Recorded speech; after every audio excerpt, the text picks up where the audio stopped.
चलो बेटा स्टार्ट कर लेते हैं। अब पिछली क्लास में हमने इक्विपोटेंशियल सरफेस की बात की थी, तो अभी फिर से इक्विपोटेंशियल सरफेस की बात करते हैं थोड़ा सा, ठीक है। EPS equipotential surface is locus of space where potential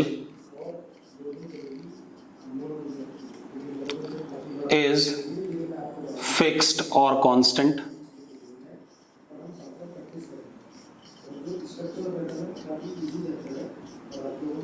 मतलब ऐसा रीजन स्पेस का या कोई सरफेस ऐसा जिस पे पोटेंशियल क्या रहेगा, कांस्टेंट रहेगा। ठीक है, इतनी बात। चलो हमने एक चीज पढ़ी थी, dv is equal to minus dw conservative upon q naught. ठीक है, अब अगर पोटेंशियल कांस्टेंट है, इफ ईपीएस, अगर स्पेस ईपीएस है या सरफेस ईपीएस है, then dv is equal to what, zero. ये मतलब आ रहा है dv is equal to zero का मतलब है कि dwc, भाई work done by conservative force या अगेंस्ट कंजर्वेटिव फोर्स क्या हो जाएगा, q naught into dv।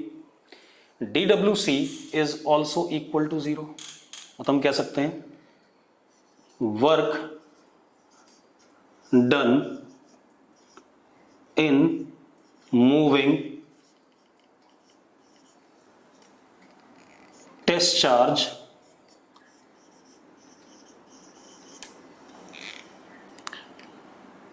Work done by conservative force, by और अगेंस्ट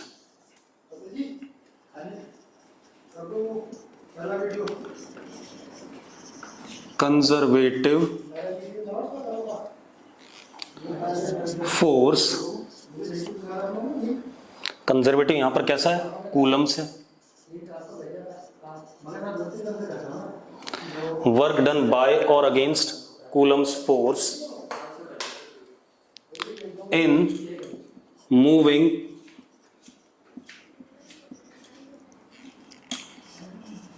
test charge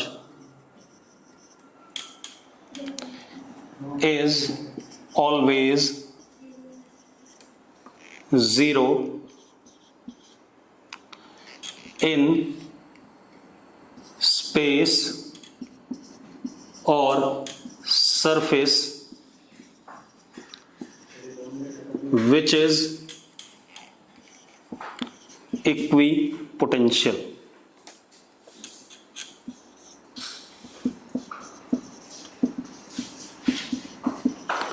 सीधी सी बात है, डीडब्ल्यूसी क्या आ गया, जीरो आ गया। मतलब टेस्ट चार्ज को एक जगह से दूसरी जगह मूव कराने में, ऐसे रीजन में, ऐसे स्पेस में या सरफेस पे जो इक्विपोटेंशियल है, work done bye Coulomb's force या अगेंस्ट कूलम्स फोर्स क्या होगा, जीरो होगा। बाय डेफिनेशन दिख रहा है यहां पर।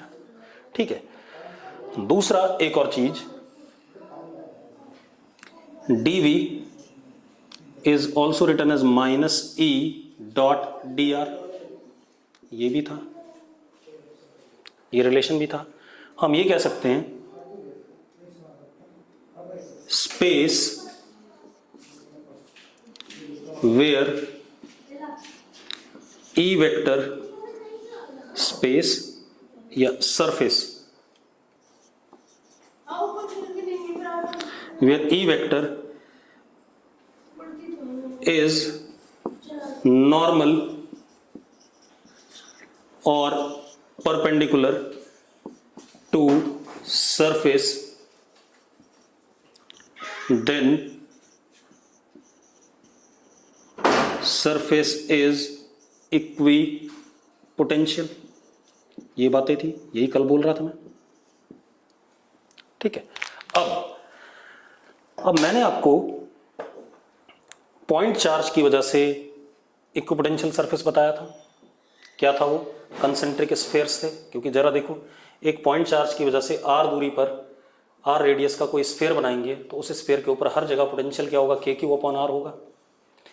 ठीक है। और इलेक्ट्रिक फील्ड उस स्फीयर के हम हर जगह पर क्या होगी, परपेंडिकुलर होगी, नॉर्मल होगी।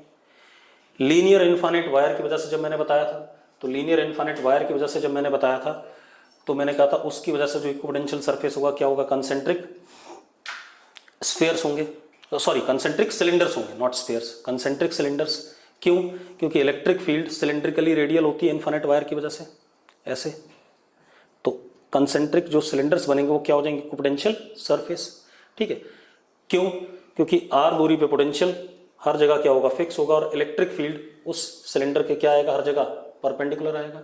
इसी तरीके से मैंने यूनिफॉर्म इलेक्ट्रिक फील्ड में बताया था, क्या बताया था कि इक्विपोटेंशियल सरफेस क्या होंगे, पैरेलल प्लेन्स, और वो प्लेन्स के इलेक्ट्रिक फील्ड हमेशा क्या होगी, परपेंडिकुलर होगी, ठीक है। इतनी बात तो, एक बात तो क्लियर हो गई कि अगर इलेक्ट्रिक फील्ड किसी सरफेस के परपेंडिकुलर है तो वो सरफेस इक्विपोटेंशियल है। क्यों?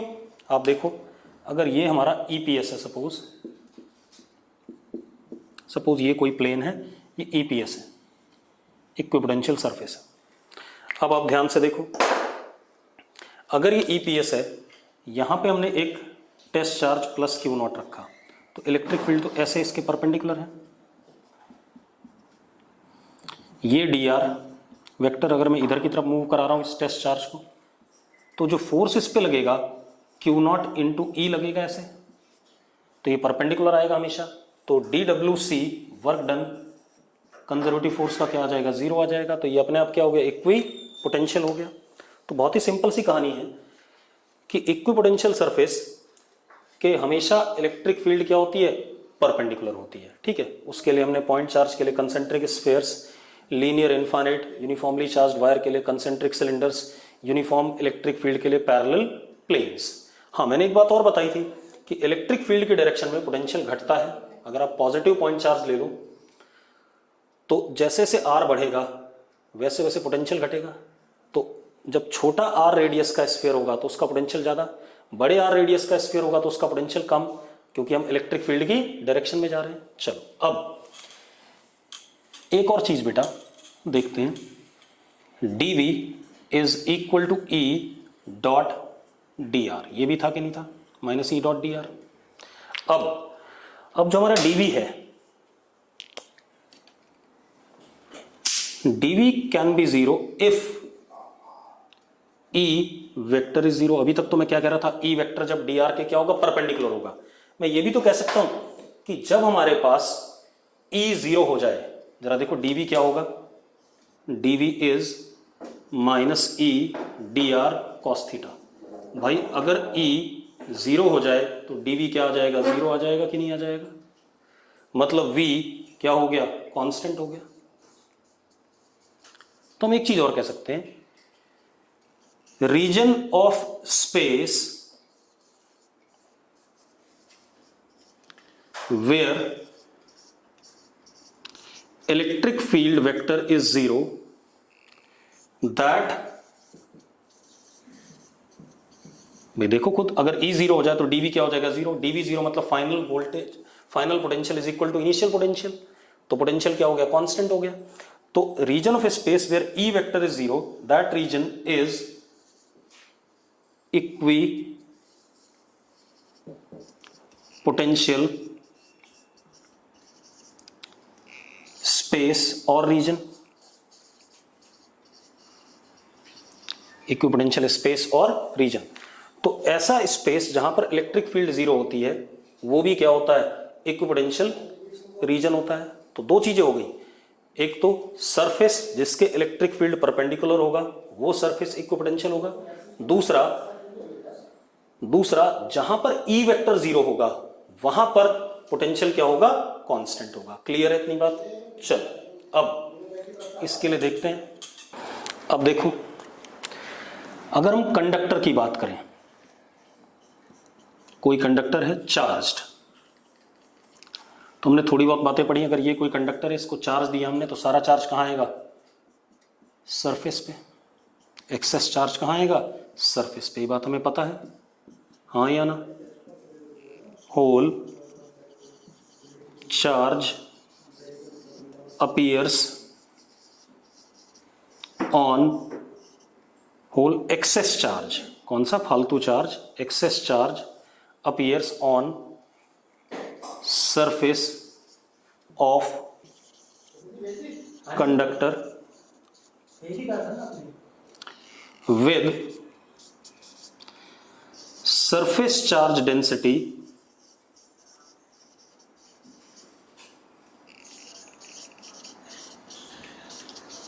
Sigma inversely proportional to radius of curvature. ये मैंने कहा था बाद में प्रूव कराऊंगा, तो बाद में प्रूव हो जाएगा।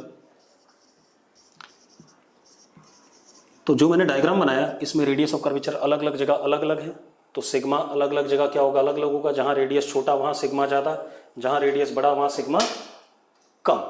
क्लियर है? अब लेकिन whole charge appears on surface of conductor with surface charge density inversely proportional to radius of curvature such that at every interior, ये भी हमने पढ़ा हुआ है, point of conductor E vector is equal to 0। पढ़ा है कि नहीं पढ़ा हमने कि हर इंटीरियर कंडक्टर के अंदर इलेक्ट्रिक फील्ड इंटीरियर पॉइंट पे क्या होता है, 0 होता है। ठीक है, इतनी बात। तो अब अंदर हर पॉइंट पे इलेक्ट्रिक फील्ड क्या है, 0 है। तो अंदर हर पॉइंट पे इलेक्ट्रिक फील्ड क्या आ गया, 0 आ गया। अब अंदर अगर इलेक्ट्रिक फील्ड हर पॉइंट पे 0 आ गया, ठीक है, तो मजेदार बात देखो, मान लेते हैं सरफेस का पोटेंशियल Vs है। कितना है, Vs है। अब अंदर मैं इस पॉइंट का पोटेंशियल जानना चाहता हूं, V अंदर वाले पॉइंट का। तो मैं इसको अपना क्या कर लेता हूं, इनिशियल, और इसको अपना क्या, फाइनल पॉइंट। अब आपको पता है dV is equal to minus E dot dr।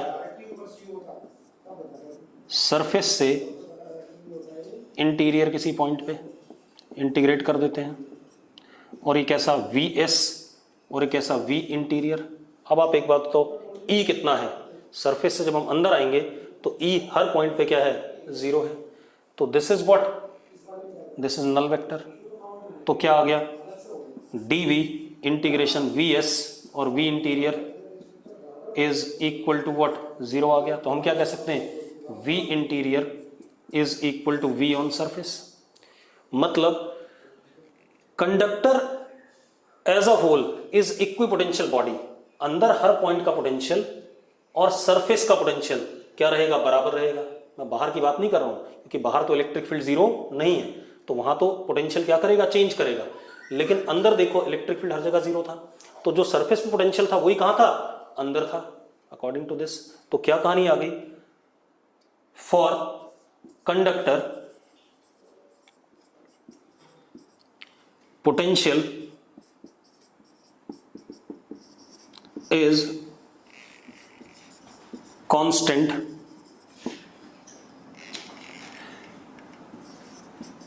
within it and it is equal to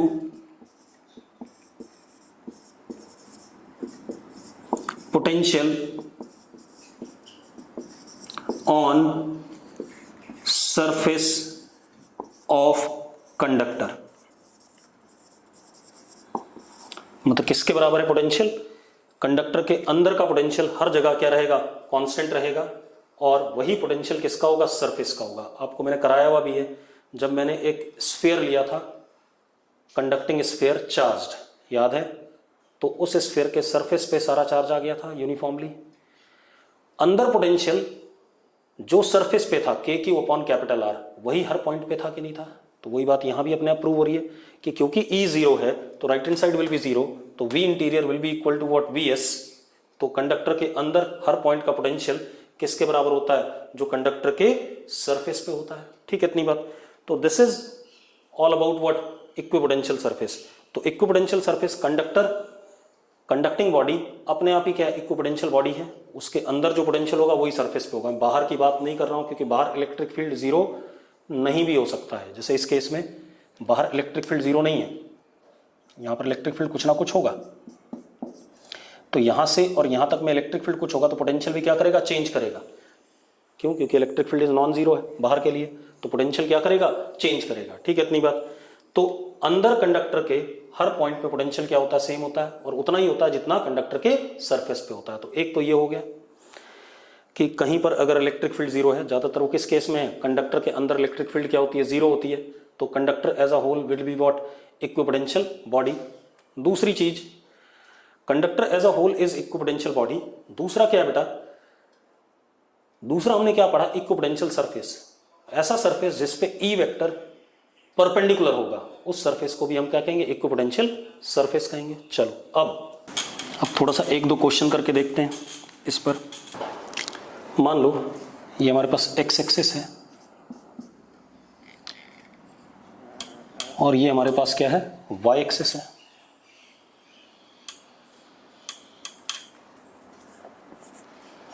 x in metres, ठीक है,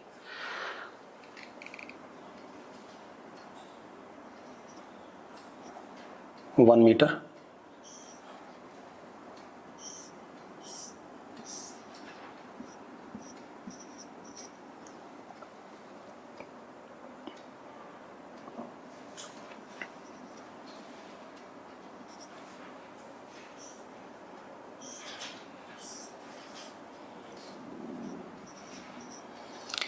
ये दो क्या हैं, ये दोनों क्या हैं, पैरेलल प्लेन्स। दिख रहे हैं आपको, पैरेलल हैं बिल्कुल, 30 डिग्री, तो पैरेलल प्लेन्स हैं। ठीक है, इतनी बात।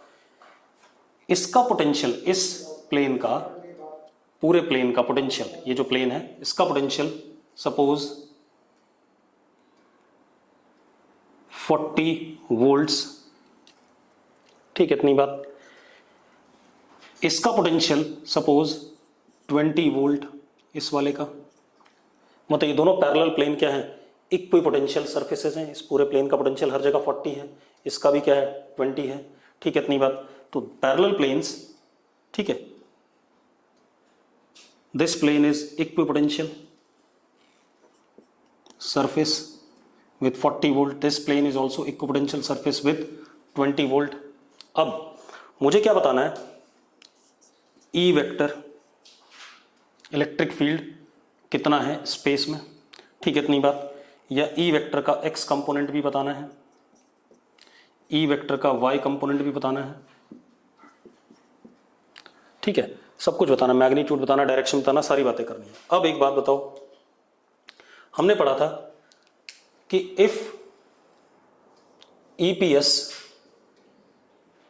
आर पैरेलल प्लेन्स, पिछली क्लास में याद करो, आज भी बोला था मैंने, if EPS are parallel planes then electric field is uniform. याद है, पिछली क्लास में बोला था, आज भी बोला था मैंने, अगर इक्विपोटेंशियल सरफेस क्या है, पैरेलल प्लेन्स है, तो इलेक्ट्रिक फील्ड क्या होगी, यूनिफॉर्म होगी। ठीक है, ठीक। और इलेक्ट्रिक फील्ड यूनिफॉर्म होगी, और दूसरी चीज E वेक्टर इज, जो इसका डायरेक्शन होगा, perpendicular to EPS, equipotential surface के परपेंडिकुलर होता है। और electric field vector is directed from high potential to low, क्योंकि जिस डायरेक्शन में इलेक्ट्रिक फील्ड होता है उस डायरेक्शन में पोटेंशियल घटता है, high potential to low potential.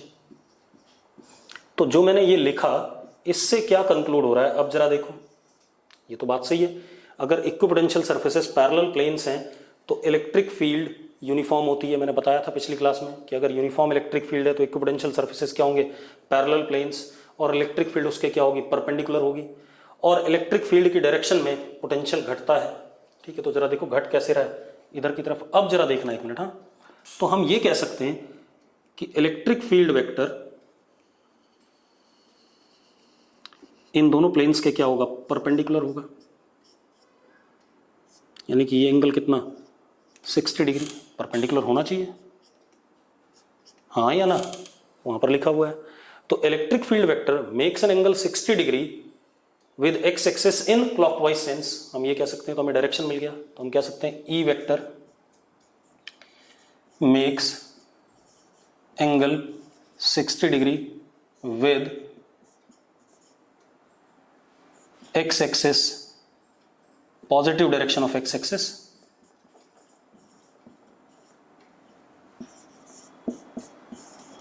in clockwise sense। ठीक है, जरा देखो, क्लॉकवाइज सेंस में पॉजिटिव डायरेक्शन के साथ 60 डिग्री एंगल बना रहा है। अब मुझे इलेक्ट्रिक फील्ड का मैग्नीट्यूड चाहिए। ठीक, कोई दिक्कत नहीं। मैग्नीट्यूड जरा देखो, इलेक्ट्रिक फील्ड यूनिफॉर्म है बेटा, ये तो तय हो गई क्योंकि पैरेलल प्लेन्स हैं। इलेक्ट्रिक फील्ड यूनिफॉर्म है तो हमें पता है dv is equal to minus E dot d r. ठीक है, इतनी बात। अब जरा देखो, dv फाइनल ये है, इनिशियल ये है, तो dv इज व्हाट, और dr क्या हो गया, ये हो गया इस डायरेक्शन में। ठीक है, इतनी बात। चलो इंटीग्रेट कर लेंगे, फाइनल ये, इनिशियल ये। ठीक है, तो integration dv final is what 20 volt, sorry final is 20 volt, initial is what 40 volt, क्योंकि हम इनिशियल से फाइनल की तरफ 40 20 is equal to minus integration E बेटा यूनिफॉर्म है तो इंटीग्रेशन से क्या आ जाएगा, बाहर आ जाएगा, डॉट डी आर। अब जरा देखो, डी आर ये रहा हमारा छोटा सा, इसी डायरेक्शन में ले रहे हैं, इनिशियल से फाइनल। ई और डी आर के बीच में एंगल क्या, 0। क्लियर है, और ई कांस्टेंट है तो इंटीग्रेशन से क्या आ जाएगा, बाहर आ जाएगा। इसको क्या लिख सकता हूं मैं, माइनस ई डी आर, क्योंकि एंगल क्या है, ई और डी आर के बीच में 0 है, और ई क्योंकि कांस्टेंट इंटीग्रेशन से बाहर आ जाएगा। अब डी आर देखो, यहां से लेके यहां तक की लेंथ, तो अगर मैं इसको इस लेंथ को देखूं तो कितना है बेटा, ये एंगल 60, ये कितना 1, तो ये कितना हो गया, ये 1 है, ये क्या हो गया बेस, तो कहां से 0 से 1/2, because this length will be 1/2। अगर ये 1 है हाइपोटेन्यूज, तो base is what cos 60 into 1, that is 1/2। कितना आ गया जरा देखो, -20 is equal to minus E into what half, cut गया, तो E comes out to be what 40। कितना आ गया, 40 आ गया। वी की यूनिट वोल्ट्स में, आर की यूनिट किस में, मीटर्स में, तो 40 वोल्ट पर मीटर। आगे कि नहीं आ गया बेटा, d V is what volts, d r is in what metres, तो वोल्ट पर मीटर आ गया। ये हमारे पास क्या आ गया, ई का मैग्नीट्यूड आ गया, डायरेक्शन भी आ गया, सारी बातें कर ली। अब ई एक्स इज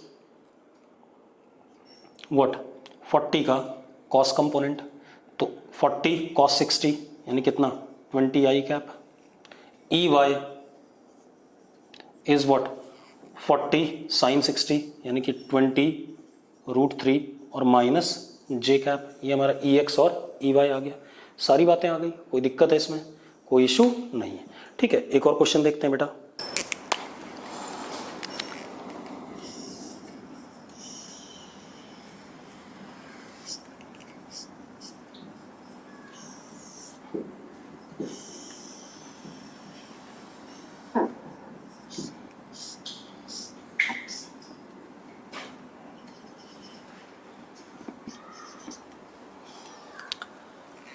ये हमारे पास क्या है, दोनों कंसेंट्रिक इक्विपोटेंशियल सरफेसेस। ठीक है, स्फेरिकल, कैसे नेचर के, स्फेरिकल। इसका पोटेंशियल 60 वोल्ट, इसका पोटेंशियल 20 वोल्ट। ठीक है, इतनी बात, ये कहानी है।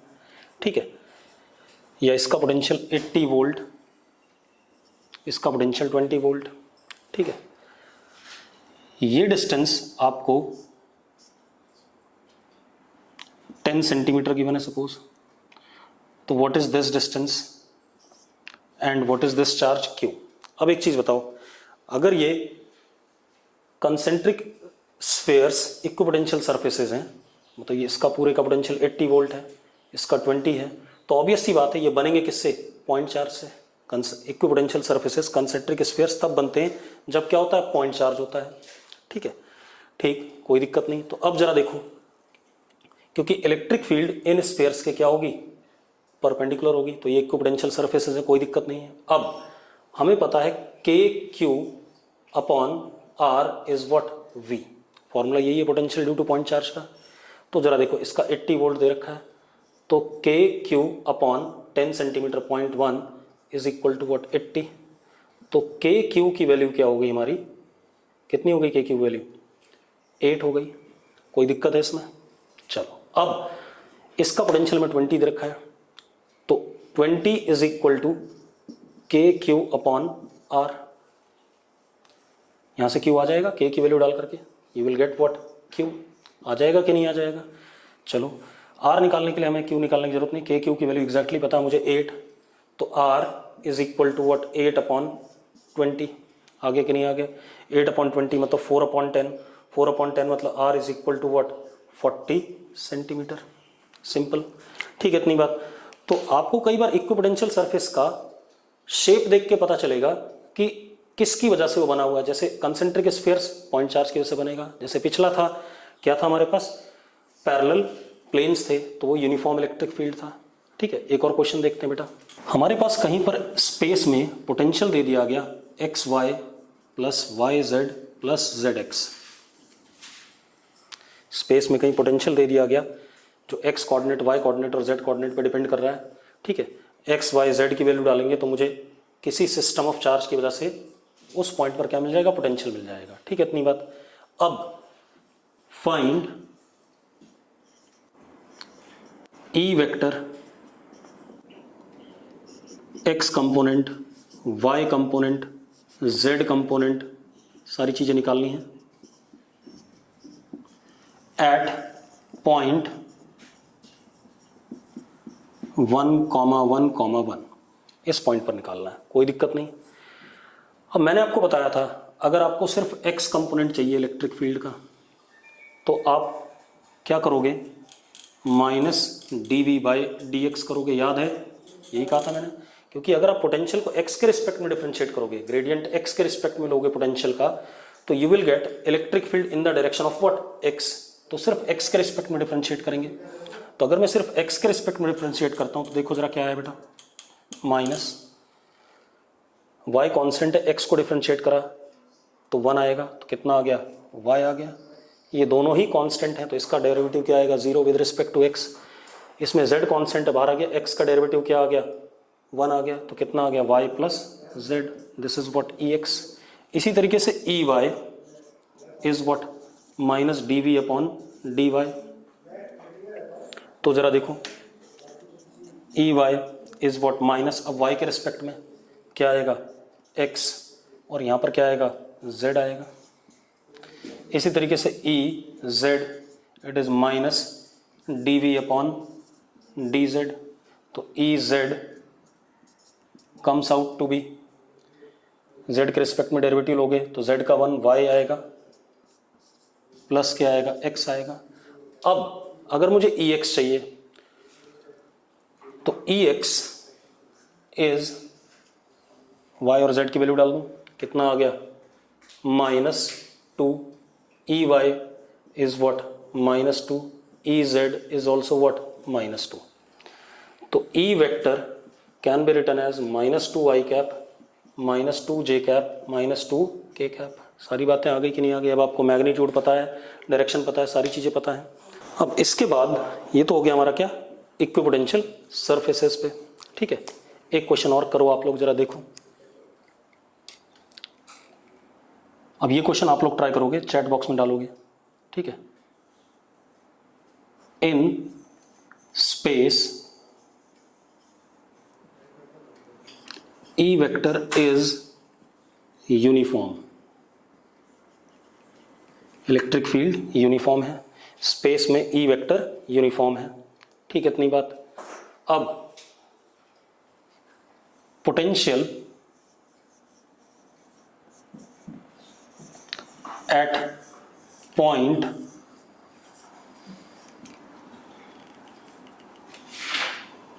-2,0,0 is 40 volts। ठीक है, potential at point 2 0 0 is 20 volts. ठीक है, इतनी बात है। अब मैं 4 ऑप्शन लिखूंगा, आप लोग बताएंगे कौन सा करेक्ट है। देन इलेक्ट्रिक फील्ड मैग्नीट्यूड, पहला ऑप्शन। ई, मैग्नीट्यूड की बात करें सिर्फ, ई इज 5 वोल्ट पर मीटर। दूसरा, ई may be 5 वोल्ट पर metre. E may be greater than 5 volt पर metre. E more than 1 correct है बेटा, ध्यान रखना, may be 5 वोल्ट पर मीटर। जो पहला ऑप्शन था E इज 5 वोल्ट पर मीटर मस्ट। ठीक है, मोर देन 1 भी हो सकता है, सिंगल भी हो सकता है। अब आप मुझे क्या कहते हैं, इसका सॉल्यूशन बताओगे जल्दी से। सेकंड एंड फोर्थ, अच्छा सेकंड एंड फोर्थ सेम हो गए ना, सॉरी, हाँ रुक जाओ, चलो फोर्थ में नन कर देता हूं, खुश हो जाओ, खुश। चलो अब बताओ आंसर फटाफट, अब आ जाओ। देखो हमने बोला इलेक्ट्रिक फील्ड यूनिफॉर्म है, ठीक है, तो अब ई एक्स भी कौन बेटा, अगर वेक्टर यूनिफॉर्म है, ई वेक्टर यूनिफॉर्म है, तो ई एक्स भी कैसा है, यूनिफॉर्म। भाई अगर वेक्टर यूनिफॉर्म है तो उसके कंपोनेंट भी यूनिफॉर्म होते हैं। ई वाई भी क्या है, यूनिफॉर्म। ई जेड भी क्या है, यूनिफॉर्म। पक्का ये बात क्लियर है। अगर वेक्टर कांस्टेंट होता है तो उसके कंपोनेंट भी क्या होते हैं, कांस्टेंट होते हैं। चलो अब E x is minus D we upon d x. अगर कांस्टेंट है तो मुझे इंटीग्रेट करने की जरूरत नहीं पड़ती है। D v minus final is what, 20 minus 40 upon कितना बेटा, एक्स इज व्हाट, 4। तो E x comes out to be 20 upon 4 कितना, 5 वोल्ट पर मीटर। ये तो ई एक्स आया बेटा। क्या आप ई वाई और ई जेड निकाल सकते हो? देखो क्योंकि हमें वाई डायरेक्शन में, मतलब सिर्फ हमें पोटेंशियल का वेरिएशन किस में दे रखा है, एक्स में दे रखा है, हमें वाई में दिया नहीं है, ना ही जेड में दिया है। लेकिन मैं ये थोड़ी कह सकता हूं कि वाई और जेड में इलेक्ट्रिक फील्ड नहीं है या पोटेंशियल नहीं चेंज कर रहा है। तो E y and E z में और may not be zero. E y और ई जेड हो सकता है जीरो हो सकता है ना जीरो हो सकता है वाई एक्सिस में भी क्या कर रहा हो, पोटेंशियल क्या कर रहा हो, चेंज कर रहा हो सकता है जेड में भी कर रहा हो। मुझे थोड़ी पता है कुछ भी, मुझे तो सिर्फ एक्स का पोटेंशियल दिया था, तो मैंने उससे सिर्फ क्या निकाल सकता हूं, ई एक्स निकाल सकता हूं ना। मैं ई वाई और ई जेड तो कभी निकाल ही नहीं सकता। तो अगर मैं ई वाई और ई जेड नहीं निकाल सकता तो ऑब्वियस सी बात है, मैं ई वाई और ई जेड को ये भी नहीं कह सकता कि वो जीरो है। वो जीरो हो भी सकते हैं और नहीं भी हो सकते। और अगर ऐसा है तो 5 वोल्ट पर मीटर मस्ट है, ये गलत बात हो जाती है। हाँ हो सकता है 5 वोल्ट पर मीटर जब ई वाई और ई जेड दोनों क्या हो जाएं, जीरो हो जाएं। बड़ा भी हो सकता है जब ई वाई और ई जेड जीरो ना हो, क्योंकि ई जो होगा that is under root E x square plus E y square plus E z square. ऐसा ही है या नहीं? तो अगर ये दोनों जीरो हो गए तो 5 वोल्ट पर मीटर, और अगर दोनों नॉन जीरो हुए तो 5 वोल्ट पर मीटर से क्या होगा, बड़ा होगा। क्लियर है इतनी बात? तो आंसर क्या होगा इसमें, बी और सी। क्लियर है? चलो आगे बढ़ते हैं बेटा। अब मुझे 2-3 दिन से ना एक सवाल आ रहा है बार बार कि भाई जो हमने इलेक्ट्रिक फील्ड निकाली थी थिन वायर की वजह से, यूनिफॉर्मली चार्ज की वजह से, उसका फॉर्मूला दोबारा से मुझे रिवाइज करा दो। आप लोगों को कुछ को समझ में नहीं आया तो मैं फॉर्मूला ही बता रहा हूँ दोबारा से, ध्यान से देखना। दोबारा से बता रहा हूँ, मेरे पास एक ये फाइनाइट वायर है, ध्यान से देखना। मुझे आर दूरी पर इलेक्ट्रिक फील्ड बतानी है, प्लस लैम्डा है, ये एंगल अल्फा, ये एंगल बीटा। तो एक तो आ गया ई पैरेलल, और इधर आ गया ई परपेंडिकुलर। तो नेट जो इलेक्ट्रिक फील्ड आएगी इन दोनों का रिजल्टेंट आएगा एट एन एंगल थीटा। ठीक है, चलो E parallel is, E perpendicular is lambda upon 4 pi epsilon naught r sine alpha plus sine beta. ठीक है, मैं फॉर्मूला बता रहा हूं, मैंने इंटीग्रेट करा दिया था एक दिन, अब नहीं कराऊंगा। ठीक है, sign alpha plus sine beta, क्योंकि दोनों के परपेंडिकुलर कंपोनेंट इसकी वजह से और इसकी वजह से, दोनों के परपेंडिकुलर कंपोनेंट क्या होंगे, ऐड होंगे, तो दोनों एंगल एडिशन में आएंगे। E parallel lambda upon 4 pi epsilon naught r. ठीक है, क्योंकि इतने और इतने पैरेलल कंपोनेंट एक दूसरे को कैंसिल कर जाएंगे, ये रिमेनिंग वाले बचेंगे, इस वजह से ऊपर की तरफ तो कितना, cos alpha minus cos beta. मैंने कॉस अल्फा इसलिए लिखा पहले क्योंकि कॉस अल्फा छोटे एंगल का कोसाइन बड़ा होता है। ठीक है, ये आ गया। अब आप ई निकाल सकते हो, under root of E parallel square, E perpendicular square, और डायरेक्शन भी निकाल सकते हो। ठीक है, दूसरा अगला देखो, अगर मुझे यहां बताना है सपोज,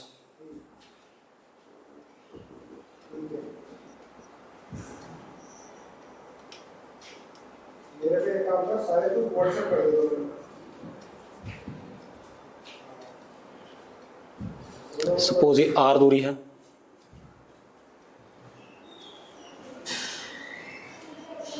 ये एंगल अल्फा और ये एंगल बीटा। अब देखो बेटा, और ये आर, बेटा एक बात तो, ये इतनी लेंथ अगर होती और इतनी इधर होती तो ई पैरेलल उतने का तो एक दूसरे को कैंसिल था, यही वाला था, वही यहां पर भी हुआ। इतना पैरेलल एक दूसरे को कैंसिल कर रहा है, बचा वाला ही पैरेलल है, तो पैरेलल को तो कोई फर्क यहां नहीं पड़ेगा। E parallel will remain what, same. और ई परपेंडिकुलर में अब जरा देखो, सिर्फ इतने हिस्से का ही ऐड होगा, बाकी तो सारा क्या हो गया, बीटा में से भी इतना हिस्सा क्या हो गया, सब्ट्रैक्ट हो गया, तो ई परपेंडिकुलर छोटा हो जाएगा। तो E perpendicular is lambda upon 4 pi epsilon naught r sine beta minus sine alpha, और ई पैरेलल सेम रहेगा, lambda upon 4 pi epsilon naught r cos alpha minus cos beta. कोई दिक्कत नहीं इसमें। और देख लेते हैं, अगर इनफाइनाइट वायर हो जाए,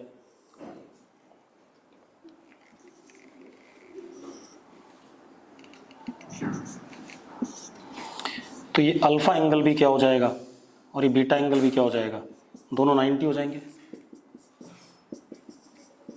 तो ई पैरेलल अपने आप क्या हो जाएगा, 0, कि cos 90 माइनस cos 90 क्या होता है, cos 90 0 ही होता है। ठीक है, इतनी बात। तो बचा क्या हमारे पास, सिर्फ ई परपेंडिकुलर, यही हमारा ई हो जाएगा। कितना हो जाएगा, E is equal to lambda upon 4 pi epsilon naught r sine 90 plus sine 90, that is what 2, तो lambda upon 2 pi epsilon naught r. इसी तरीके से अगर सेमी इनफाइनाइट हो जाए बेटा, इधर इन्फिनिटी, तो ये बीटा, बीटा कितना 90 और अल्फा कितना 0। अब जरा देखो, तो ई parallel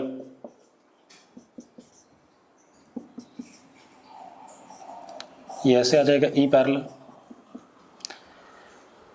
cos 0 is what 1, cos 90 is what 0, तो कितना हो गया, ई पैरेलल हो गया lambda upon 4 pi epsilon naught r, और E perpendicular sine 0 plus sine 90 sine 91, तो E perpendicular is same as that parallel. इन दोनों का रिजल्टेंट क्या हो जाएगा, हमारा नेट इलेक्ट्रिक फील्ड आ जाएगा। कोई दिक्कत है इसमें? तो कई लोग बार बार पूछ रहे थे, इसलिए मैंने फॉर्मूला बता दिया दोबारा से। चलो अब हम आगे बढ़ते हैं, हम एक आधा सवाल और करें। हमारे पास एक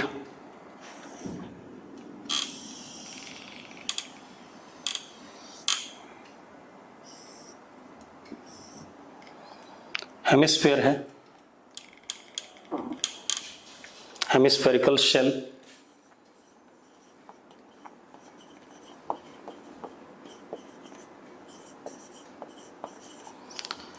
यूनिफॉर्मली चार्ज्ड प्लस सिग्मा, सारा कर्व्ड सरफेस पे, नीचे खाली है बेटा, नीचे कुछ नहीं है, नीचे ओपन है।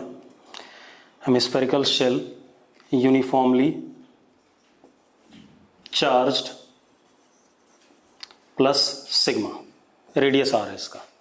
मुझे इसकी वजह से, सारा चार्ज कहाँ है, कर्व्ड सरफेस पे, इसकी वजह से सेंटर पे पोटेंशियल बताना है। ठीक है, इस पॉइंट पे कोई दिक्कत नहीं। अब आप क्या कर सकते हैं बेटा, ध्यान दो,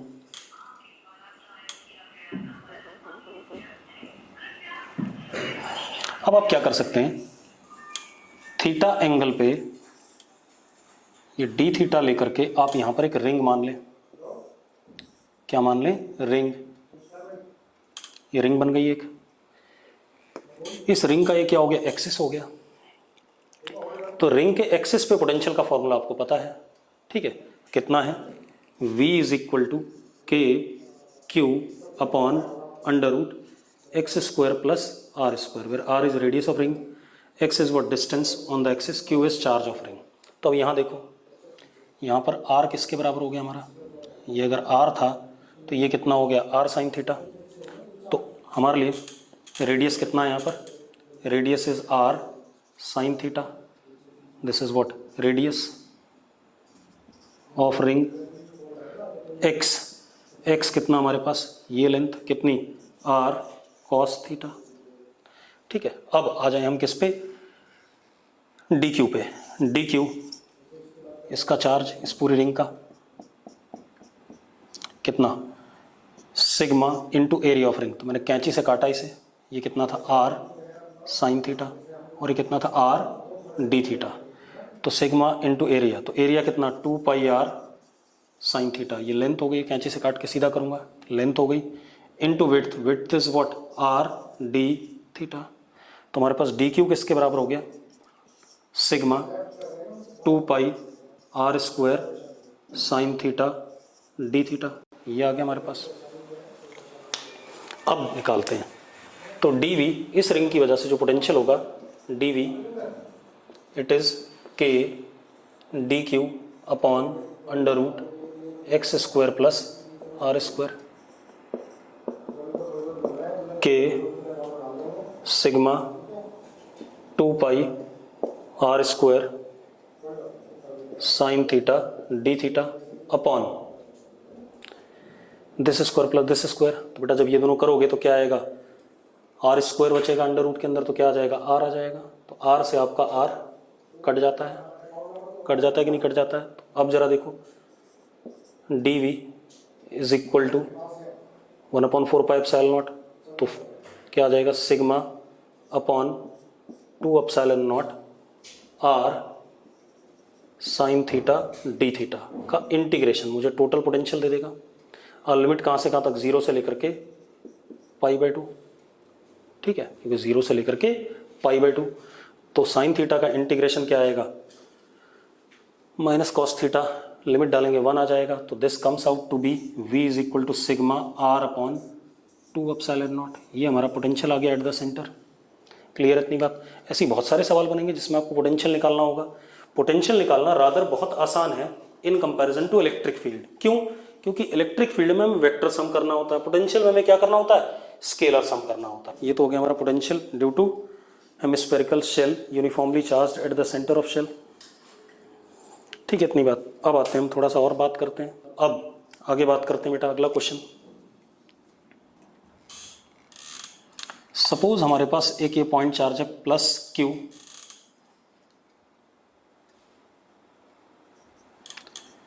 ये एक सर्कल है बेटा। आप लोग जवाब दोगे, मैं नहीं बताऊंगा। ये पॉइंट ए, ये क्या है, सेमी सर्कुलर रीजन। ठीक है, ये पॉइंट ए, ये पॉइंट बी, ये पॉइंट सी। ठीक है, एक चार्ज प्लस क्यू नॉट यहां रखा है डी पे। ठीक है, अब अगर हम डी से ए लाए चार्ज को प्लस क्यू नॉट को, work done is W1, D से B लाए तो work done is what W2, D से C लाए तो work done is what W3। ठीक है, अब आपको क्या बताना है? पहला option W1 is equal to W2 is equal to W3, पहला ऑप्शन। दूसरा W1 greater than W2 greater than W3। तीसरा W1 less than W2 less than W3, none. इनमें से कौन सा आंसर होगा आप मुझे बताएंगे, जल्दी बताओ। चलो अब मैं बताता हूँ भाई, आंसर 1 है। आप एक बात बताओ बेटा, इस चार्ज की वजह से यहाँ पे पोटेंशियल V इनिशियल और ये सारे पॉइंट्स इस चार्ज से R दूरी पे हैं या नहीं है, तो यहाँ potential V final V final V final, और सब जगह V फाइनल कितना है? K Q अपॉन, अगर ये डिस्टेंस कितना है R है, ये इक्विपोटेंशियल सरफेस ही तो है, कितना आएगा? K Q अपॉन R आएगा कि नहीं आएगा? और अगर यहाँ V I है तो हमें पता है, देखो जरा, dV is equal to minus dWc upon Q naught, तो minus WC is equal to what? Q naught into V final minus V initial. भाई एक बात बताओ, V final minus V initial, V final minus V initial, V final minus V initial, सारे cases में क्या है? Same है या नहीं है? और अगर सेम है तो वर्क डन भी क्या आएगा? सेम आएगा। तो इस वजह से क्या हो गया? वर्क डन सेम हो गया। कोई दिक्कत है इसमें? कोई इशू नहीं। ठीक है, तो सिंपल सी कहानी है।